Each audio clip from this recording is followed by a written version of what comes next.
puede emitirse el titulado. Exacto.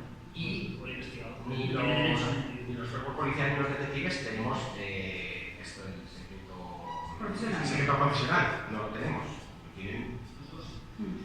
Sí, nosotros también. Yo creo que si el juez te pregunta.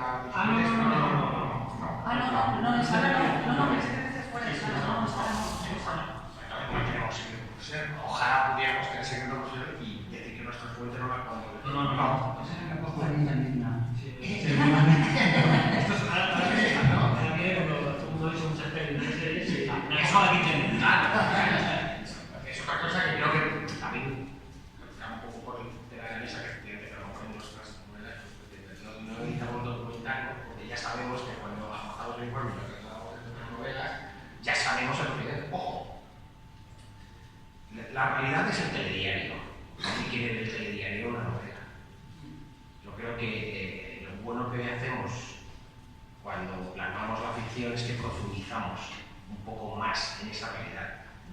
Damos nuestro punto de vista, nuestra crítica social o crítica incluso a nosotros mismos, porque no nos aguantamos.